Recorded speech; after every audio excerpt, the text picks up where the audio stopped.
പുതിയ അഡ്ജസ്റ്റ്മെന്റ്. എന്തൊക്കെ പറഞ്ഞാൽ ഈ തെണ്ടിക്ക് ബുദ്ധിയുണ്ട്. ഹലോ, അപ്പോൾ welcome to the tasting series. അപ്പോൾ നമ്മൾ ഇന്നൊരു സീ ഫുഡ് കോംബോ ട്രൈ ചെയ്ത് നോക്കാൻ പോവാണ്. കോംബോ ഓർ പ്ലേറ്റർ എന്താണെങ്കിൽ പറയാം. ഹൈലൈറ്റ് എന്താന്ന് വെച്ചാൽ ഇത് സെർവ് ചെയ്യുന്ന ആ രീതിയാണ്. നമ്മളിരിക്കുന്ന ആ ഡെസ്കിൽ അവർ ഒരു ബട്ടർ പേപ്പർ തന്നെയാണ് തോന്നുന്നുണ്ട്, അത് വിരിച്ചിട്ട് അതിന് മേലെയാണ് നമുക്ക് ചോറിട്ട് തരിക. ആൻഡ് ഇതിൻ്റെ നടുക്കിലിടുന്ന ഈ സംഭവമാണ് ഇതിലെ ഹൈലൈറ്റ്. അത് കൊണ്ടുവന്ന് ഇടുന്നത് നിങ്ങൾ കണ്ട പോലെ ഒരു പ്ലാസ്റ്റിക് കവറിലാണ്. ബുദ്ധിയുണ്ട്.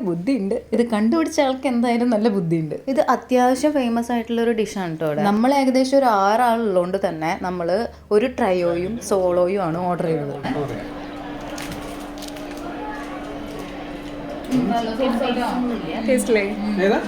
ഞാൻ കണ്ടപ്പോൾ അത്ര ടേസ്റ്റ് ഉണ്ടാവുന്നൊന്നും വിചാരിച്ചില്ല കേട്ടോ. പക്ഷേ ഇതിൻ്റെ ഗ്രേവി നല്ല ടേസ്റ്റ് ഉണ്ട്. ഞാൻ വെറുതെ പറയല്ല, നല്ല ടേസ്റ്റ് ഉണ്ട്.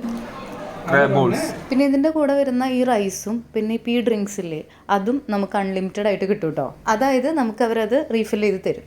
ട്രയോയിൽ അവർ എല്ലാം ഇടും, പക്ഷെ സോളോയിൽ നമ്മൾ ചൂസ് ചെയ്യണം ഏത് ഫിഷാണ് വേണ്ടത്. അതായത് സോളോയിൽ ആകെ 2 വെറൈറ്റി നമുക്ക് ചൂസ് ചെയ്യാൻ പറ്റുള്ളൂ. അപ്പോൾ നമ്മൾ ട്രൈ ചെയ്ത ഈ dish is from of the hook.